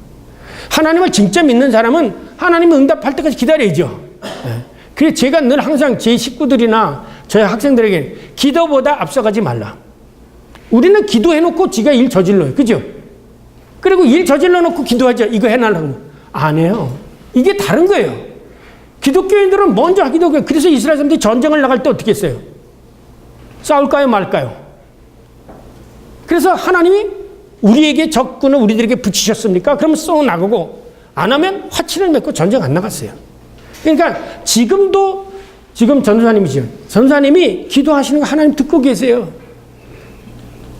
근데 지난 시간에도 얘기했잖아요. 교회 안에 있을 때는 하나님 내가 듣고 계신다고 하지만 교회 밖에서는 내 행동 하나님이 안 보실 줄 알고. 아니에요. 지금 제가 이렇게 얘기하는 것도 하나님 다 보고 계세요. 그래서 늘 항상 하나님 앞에서 이 코람, 칼빈이 있고 루터가에는 하나님 앞에서의 삶의 기독교인요. 그래서 어려움이 생기면 아버지 나 지금 어려움 생기는데 기도하세요. 그럼 해결이 돼요. 저는 왜 그러냐면 이 작은 일에서부터 큰 일에까지 하나님 앞에 아주 그 어린아이 같이 기도하면서 그 일이 해결이 되어지는 걸 매번 경험하는데요. 매번 경험을 해요. 그러니까 제가 이렇게 제가 이런 프로그램들을 하고 그런 거 한 뭐냐면, 저는 하나님의 살아계심을 이렇게 체감을 할까요? 몸으로 느끼듯이 이걸 느껴요. 그리고 내가 기도할 때 또 마음에도 이게 와닿고요. 예. 하나님의 나라가 우리 너희 마음속에 있다고 그랬잖아요. 예, 그거는 헬라적인 거예요. 헬라적인 거예요. 이 마음이 아니라 우리 가운데 있는 거예요. 예, 마음이 있는 거예요. 예. 근데 하나님이 우리의 생각이 하나님 나라가 아까 이 속지라는 개념이 아니라 그랬잖아요. 예. 성경이 가지고 있는 인지 구조와 아까 얘기했지만 헬라의 철학을 공부한 사람들의 신학자에 의해서 전개되어진 그 인지 구조와 다르다는 거예요. 근데 우리는 지금까지 뭘 얘기하면 이 헬라적인 인지 구조에 대한 학자들의 것을 배워왔어요. 그러니까 성경을 해석을 못하죠. 당장 내가 똑똑한 한 평신도라고 하면 목사님, 예수님 내가 아브라함보다 먼저 있었다는데 어떻게 예수님이 아브라함보다 먼저 있을 수 있어요? 그거 어떻게 답변하겠어요? 머릿속에 지금 예수님이 지금부터 2000년 전에 왔다고 그렇게 생각하고 있는데. 아니죠. 초월이라는 개념이잖아요.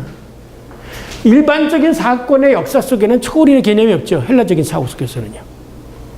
초월이라는 건 시간과 공간을 지배를 받지 않는다는 거예요. 지배를 받지 않는다는 거예요. 예수님을 왜 우리의 초월주, 예수님은 하나님을 초월자 하나님이라고 하잖아요. 시간과 공간을 초월을 하시는 분이에요.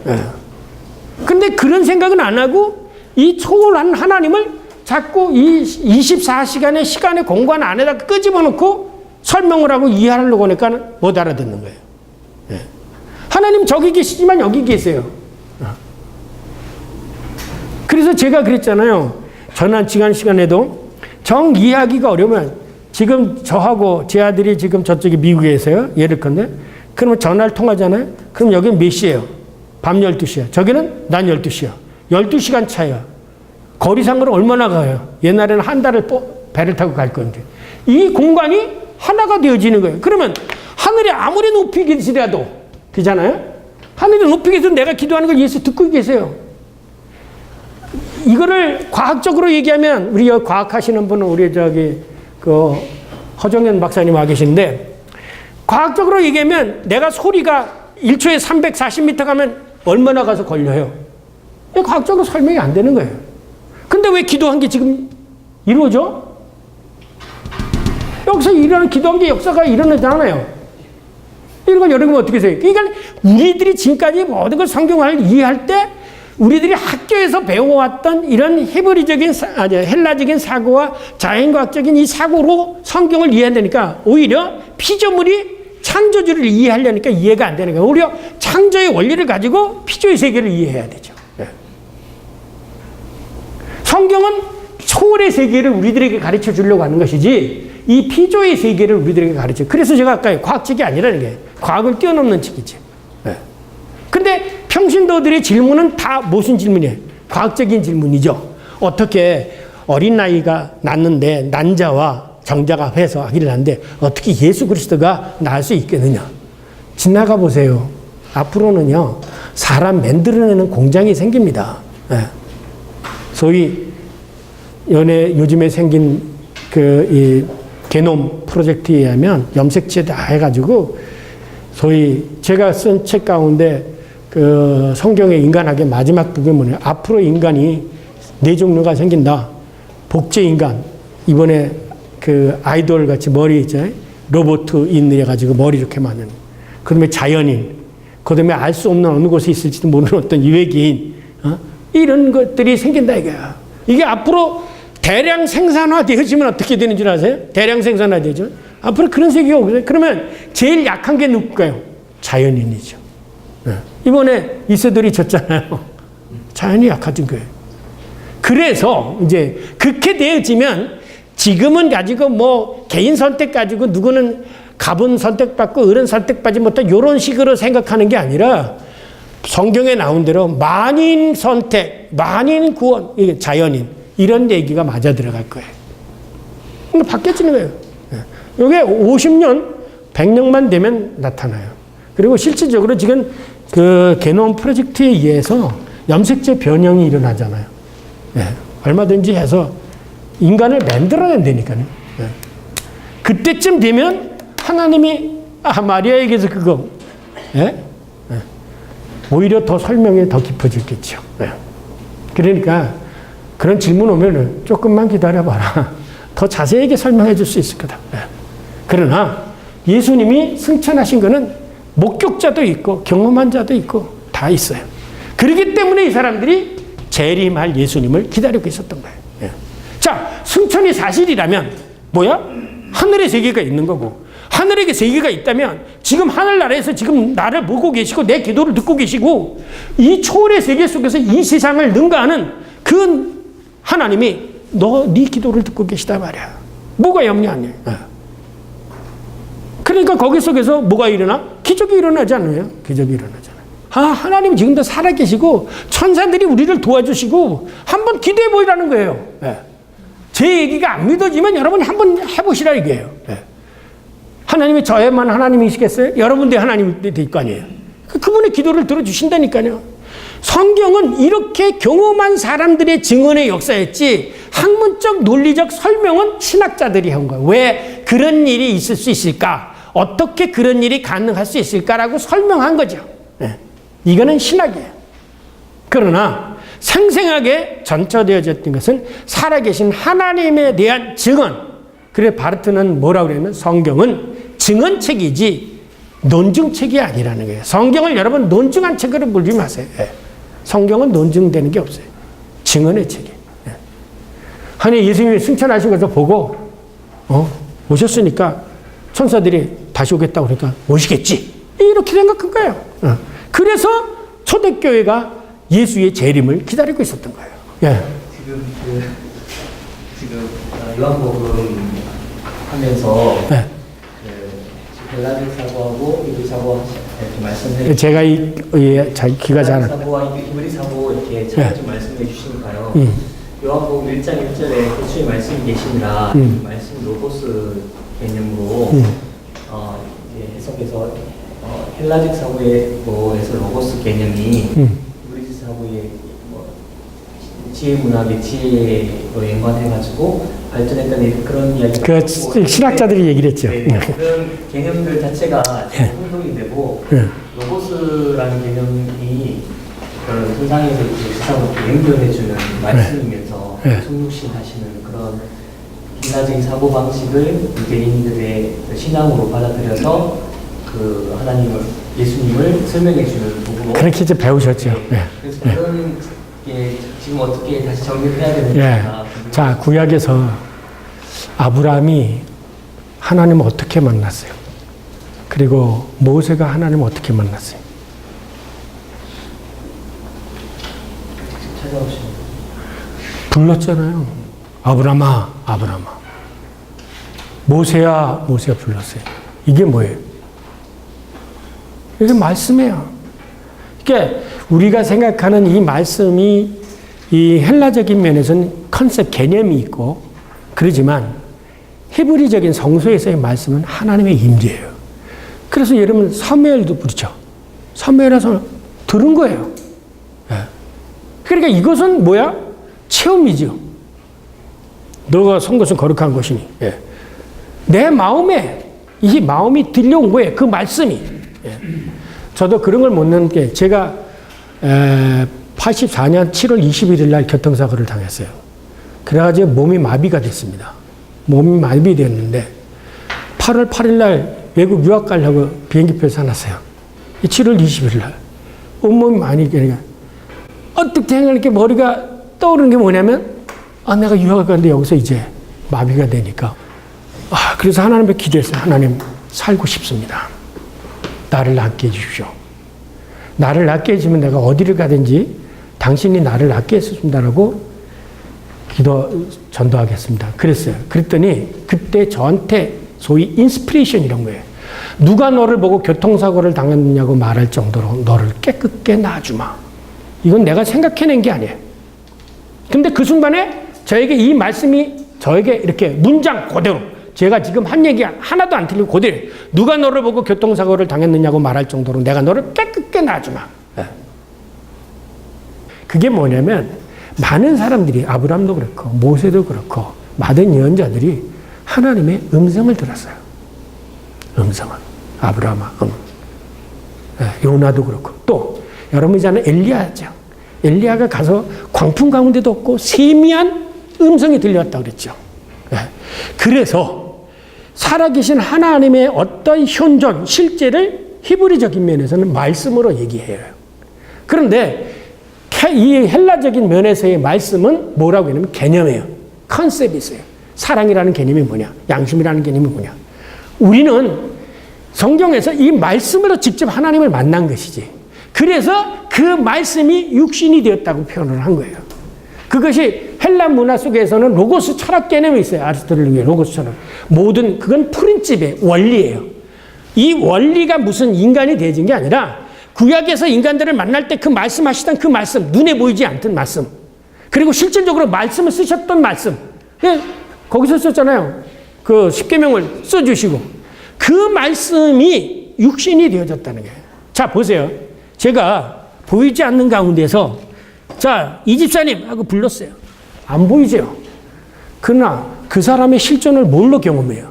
그 사람이 말로 경험을 해요. 예. 그래서 사무엘도 누가 불렀는데, 예.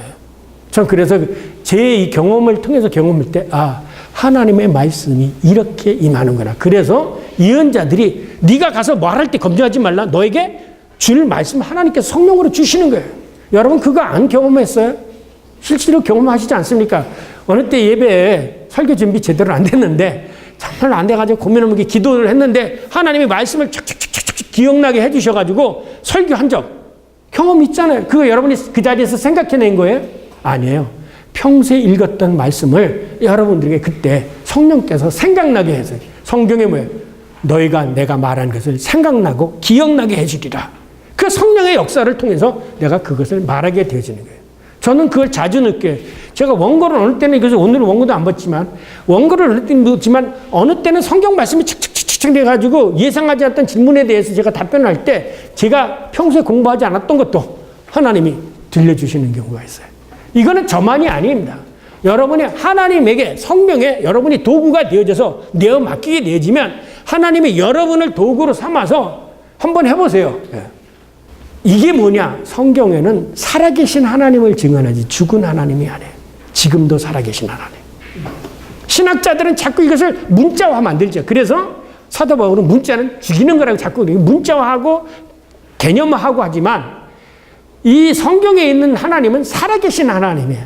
근데 어느 때 살아계시냐? 이 말씀을 행하려고 하는 그 순간에 살아계신지 가만히 앉아서 되는 게 아니에요.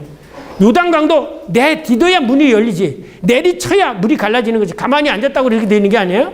그게 뭐야? 그게 믿음이죠. 믿고 행하는 것 속에서 역사를 하는 거예요. 예. 믿고 말씀대로 순종하는 것 속에서 하나님의 함께 하시는 역사가 일어나게 돼요. 가만히 앉아서 자동적으로 딱 얼마나 좋겠어요. 그러면 뭐가 필요 없어요. 믿음이 필요 없게요. 예. 여기서 믿음의 역사가 나타나게 되죠. 예. 요한복음에 보면은 말씀이 육신이 되어 네. 말씀하신 것처럼 그렇게 이야기하는데 네, 1장 14절. 네. 예수님이 부활 승천하셔서 네. 영으로 또 승천하셔서 아까 그렇게 말씀하시더라고요. 영으로 승천이요? 예수님 보시는 가운데 승천하셨죠. 영의 몸으로. 네. 영의 몸으로. 그러면 말씀이 육신이 됐다. 네. 그때 영이 육신이 됐단 말은 없지요. 영이 육신이 됐다는 말은 성경에 없죠. 네, 성경이 없죠. 네. 말씀이 육신이 돼요. 네. 그 다음에 죽었다가 부활했는데 네. 육신이 입은 몸으로 육신과 함께 부활한 거란 말이에요.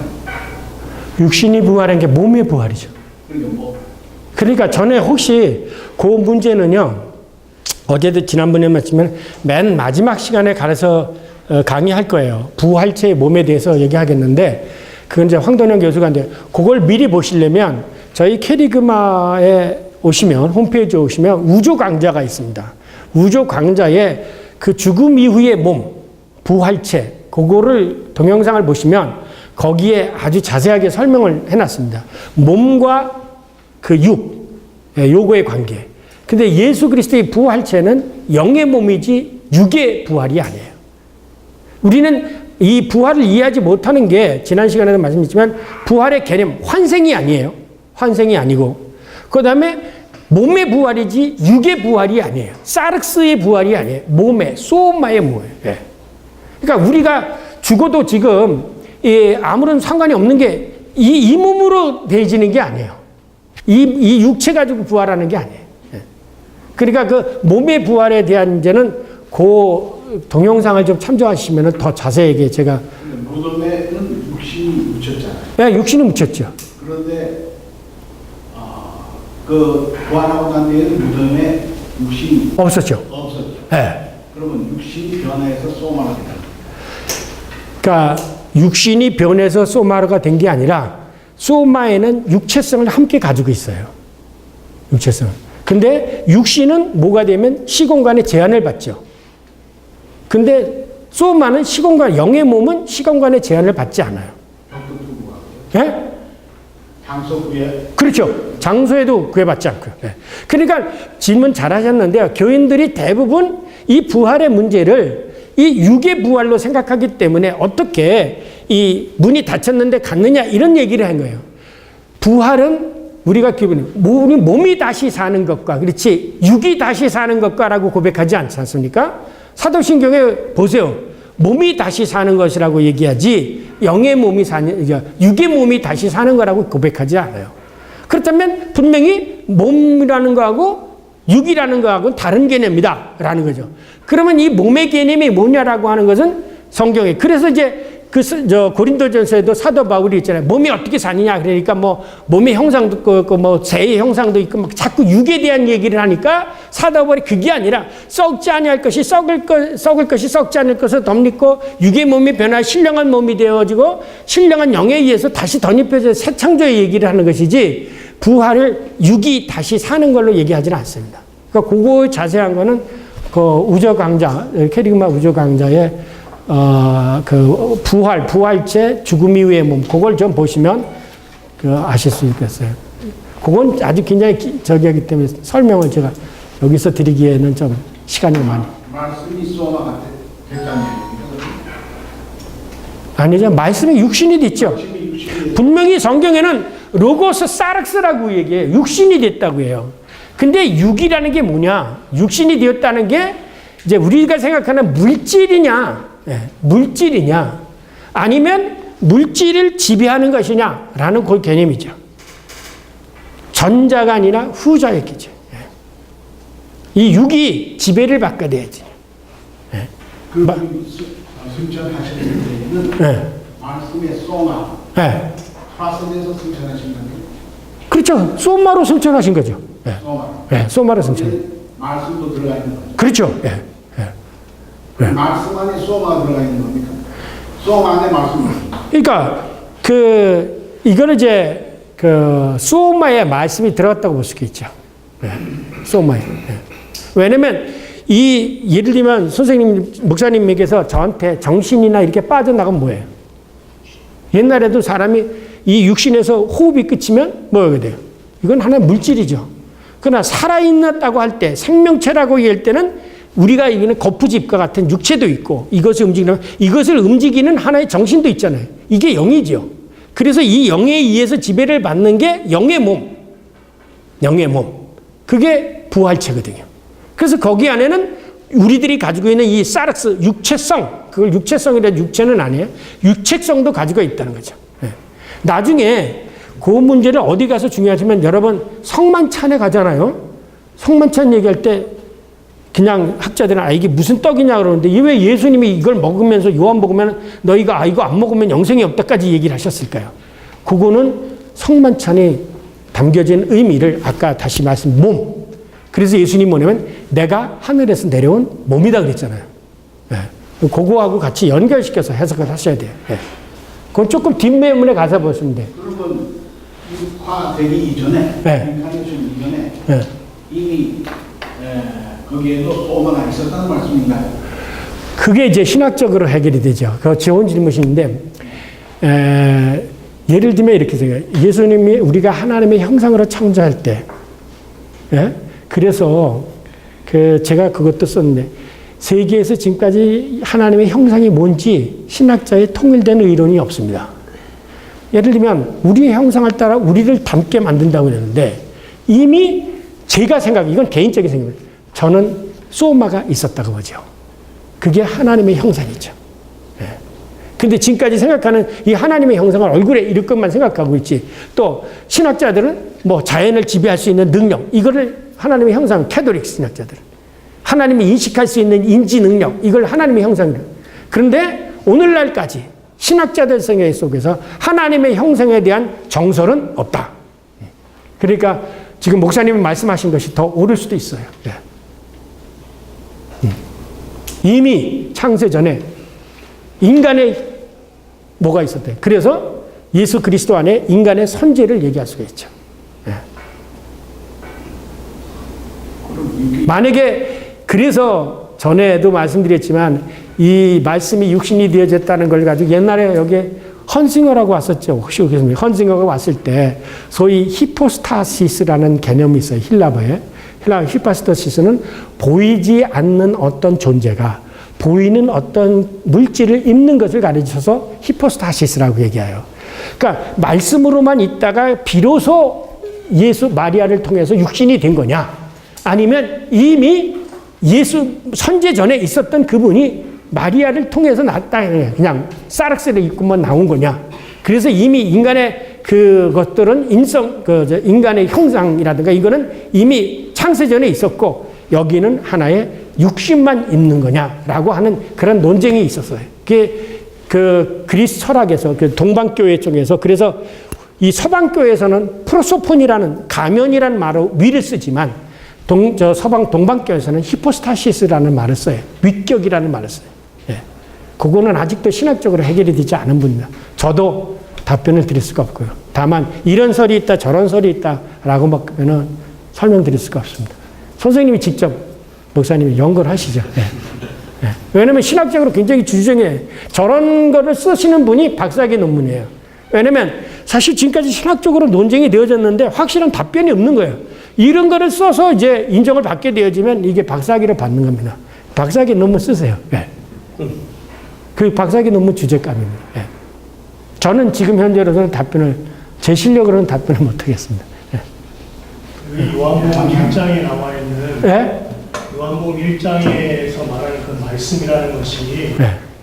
그 예수님의 어떤 존재의 질에 관한 그런 설명이 아니라 그 예수 그리스도가 인간에게 어떤 역할, 무엇으로 오셨는가에 관한 은유가 아닌가요? 이게 이제 은유나 요한복음 1장 18절에 보면 이 세상 하나님을 본 사람이 없으되 네. 하나님이 독생자를 이 땅에 보내셨다고 네. 기록되어 있지 않습니까? 네.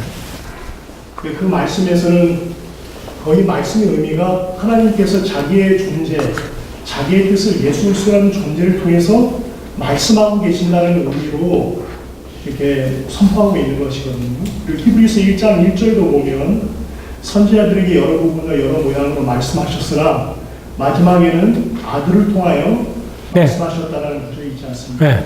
네. 그 말씀이라는 의미가 결국 그 은유가 은유이지 예수님의 그 존재가 어떤 분이었는가를 자체를 얘기하는 것이 아니라 은유적 표현인 거 아닌가. 은유라고 하면은 삼위일체론이 말씀이 육신이 되었다는 표현을 예수님이 그냥 하나님의 말한다는 그런 그 보이지 않는 말씀이 인간이 되었다는 그런 표현이 그런 표현으로 해석하는 것은 대단히 요한복음 자체의 선포하는 별개의 그래 이제 뭐 그거 저희가 은유로 표현하고 하면 옛날에 신학자처럼 여러분이 어떻게 해야 되는지 상관이 없어요. 저는 그거에 대해서 목사님이 어떻게 해석했는데 문제는 이제 그렇게 했을 경우 다른 성경의 증언하고 왜 이 충돌이 없느냐? 어떤 충돌이? 그러니까 예를 들면 예수님이 신이에요, 아니에요? 하나님이 아니에요. 예수님이 하나님이 아니에요. 그러니까 예수님이 하나님의 말씀을 하기 위한 도구예요?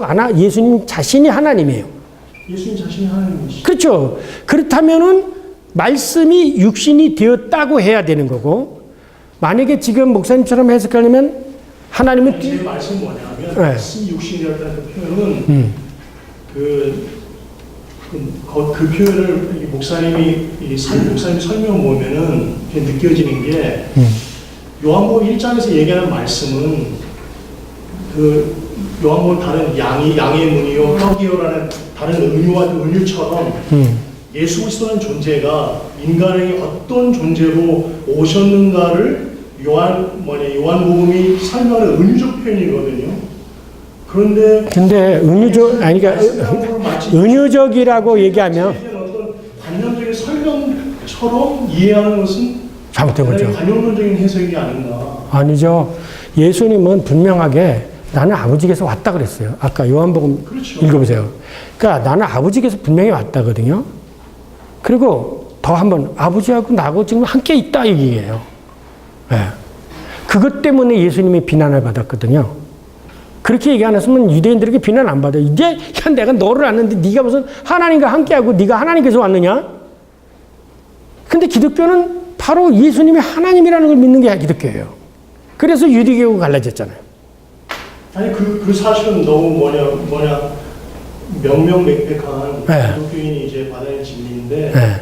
목사님이 예수님에 대해 설명하는 그 부분이 저는 이제 그렇게 좀 제가 예수님을 어떻게 했어요? 목사님이 질문하는 부분에 답변하는 부분도 네.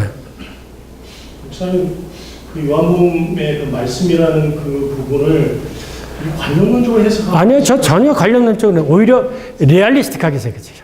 저는 관념을 포기해요.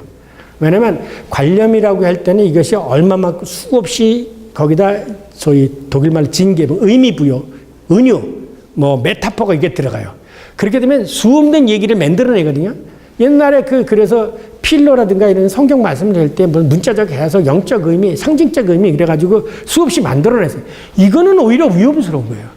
저는 오히려 문자 그대로 성경이 이 말씀이 육신이 됐다는 말씀이 그럼 말씀이 뭐냐? 말씀이 옛날에는 하나님이 말씀으로 존재했다 구약에서 네. 말씀으로 계셨다. 네. 그 말씀으로 계시던 분이 예수 그리스도를 믿고 육신을 입고 오신 분이 그분이 예수 그리스도다. 네. 저는 그렇게 생각합니다. 아니 예수 그리스도는 이제 아들 하나님으로 존재하고 계신 거죠. 근데 이렇게 보세요. 지금 여기 우리가 이제 제일 어려운 문제 삼일체론이에요. 그리고 또 하나는 이제 아까 목사님 이제 질문하는 부분이 사실은 지난주 주제이기 때문에 저도 이제 지나쳤지만 또 이제 곁들여서 질문을 하면 예수님이 육체의 부활이 아니고 영의 부활이라는 표현 네. 그것도 약간은 좀 이해하기가 좀 어려운. 그러니까 육체의 부활이라면은요. 성경에서 사도 바울이 육과 몸을 얘기하고 있지 않습니까? 네. 그 의미는 어떤 존재론적 차원의 어떤 개념의 단어가 아니라 몸이라고 하는 순전히 순전히 뭐랄까 기능적인 이 몸 자체를 얘기하는 것이고 육을 얘기하는 것은 그 죄성을 가지고 있는 그리고 죽음의 한계 안에 있는 그 부분을 얘기할 때 육이라는 단어를 사용하고 그거는 목사님이 저보다 더 신학화되셔서 그래요. 예. 왜냐하면 바울의 개념의 육과 이를 얘기할 때는 이제 그 다른 헬라적인 사람들하고 논하고 할 때 율법을 얘기할 때 그런 얘기를 해요. 그러니까 그러는데 예수님에게서의 부활을 얘기할 때는 그 육의 부활이 아니에요. 그렇지만 왜 몸이 그 육이 부활하는 것과 그렇지 왜 예수님의 그 분명하게 육체가 없지 않습니까? 부활하실 때 왜 육체가 없으죠? 비었다고 그러지 않았습니까? 그렇게 보고가 되는 것은 그 몸이 부활이 되시 바로 그거를 오히려 반대로 지금 그 예수의 부활을 부정하는 사람들이 예수의 육체가 없다는 것을 갖다 사체설이라는 부정하는 사람들은 누가 훔쳐갔다는 의미에서의 네. 무덤이 비었다는 부분을 설명한 것이고 네. 반대로 우리 기독교 증언적 입장에서는 무덤이 비었다는 것은 예수 그리스도께서 부활하셨다는 것을 입증하는 하나의 선포로서 또 이제 그렇죠. 설명된. 그래서 예수님이 가서 먹을 것 없냐 그래서 먹잖아요. 예, 그렇죠. 그리고 안 보고 가잖아요. 그러면 지금 목사님이 예수님이 육에 보이면 이거 뚫고 들어가실 수 있어요? 근데 어떻게 여기 들어갈 수 있어요? 그러니까 그 표현을 이제 목사님이 영의 몸이라는 표현 자체가 오해를 불러일으킨다. 아니죠. 신령한 몸으로서의 부활이라는 표현이 더 아니죠. 분명히 적절한 표현이 아니죠. 아니었어요. 그거는 이제 목사님 만들어내고 성경에는 분명히 소마 프노이마티콘으로 돼 있어요. 저는 그걸 그대로 받아들인 거예요. 제가 오히려 그것을 사족을 붙이면 제가 잘못된 거죠. 근데 이제 그대로 번역을 하셨지만 네. 이제 우리가 그 번역을 이제 그렇지 않습니까? 이 한국 땅에서 가지고 있는 사람들이 그 개념 안에서는 또 다른 오해를 불러일으킬 수 있다는 거죠. 그러니까 저는 오해를 불러일으키는 안 그건 듣는 사람이 할 거고, 저는 성경에 우리가 주기도문 속에서도 몸이 다시 사는 것과, 그리고 고린도서 15장에 몸의 부활, 성령, 영의 몸, 이렇기 때문에 그 말을 그대로 쓴 거지, 이 사람이 오해를 하고 나는 건 상관이 없어요, 저는요. 성경에 있는 그대로. 그러니까 그거는 목사님이 제 얘기를 어떻게 듣는 거는, 성경에서 얘기하는 부활은 저가 이제 확신하기는 이제 우리 육체의 부활이라고 확신하거든요. 근데 그 육체가 이전의 육체가 죄의 본성을 가지고 있는 죽음의 한계 안에 있는 육체가 아니라 죄의 본성으로부터 자유로운 죽음의 한계를 뛰어넘는. 그러니까 그거를 이제 나중에, 그래서 우리 주제 가운데 예를 들면 몸의 장애인이라 그렇게 부활하려면 몸의 육체 부활이라고 하면, 그럼 장애인도 그 질문을 여기 나왔어요. 장애인의 몸으로 부활하냐? 장애인의 육체로 부활하냐? 저는 성경에 있는 그대로를, 육체의 부활이 아니라 죄의 본성으로부터 어쨌든 분명한 것은 사르스가 아니에요. 소마예요. 소마와 사르스는 다른 개념이에요. 그 소마를 좀 더 디테일하게 설명을 좀 해주세요. 소마는 육체성을 포함하고 이 영에 의해서 살았게 되어진 거예요. 목사님이 얘기하는 그 육체성을 포함했다는 개념이 뭡니까? 네? 육체성을 포함했다는 개념이 어떤 의미입니까? 예수님이 와서 먹을 것 없냐? 그럼 먹는 거예요. 우리가 단순히 이 지상에 살았을 때의 사르스가 아니라는 거예요. 똑같이 우리들의 몸에서 눈도 있고 코도 있고 그런 걸 가질 수 있어요. 식사도 하고. 그래서 이제 제가 다음에 성만찬을 더 깊이 연구해야 될, 할 수 있는 그걸 가지고 있어요. 그러나 우리들이 살고 있는 썩어질 육체가 아니라는 거예요. 예. 왜냐하면 이 부활을 사르스의 부활이라고 하면 썩어질 육체의 부활을 얘기하게 되어져요. 아시겠어요? 제가 말씀드리는 것은 우리 목사님이 질문하는 것도 이제 오해로부터 비롯된 것이, 그 오해는 뭐냐면 단순히 육의 몸의 부활, 영의 몸의 부활이라는 이 단어가 물론 성경에 기록되는 원어를 그대로 번역한 거지만 오해를 불러일으킬 수 있기 때문에 저는 구원 설명이 필요하다는 거예요. 그러니까 저는 죄송한데 제가 한 말씀 드리는데 제가 그 우주보험자를 지금 들어서 지금 목사님이 말씀하시는 부분에 대해서 이제 윤재진 교수님께서 그 말씀하시는 부분을 이제 영상으로 남긴 부분이 있어요. 아까 말씀하신 부활체라는 그거를 더 보시고, 거기에 맞습니다. 예, 그거 보시고, 약간 오해를 하시고 있는 것 같으세요.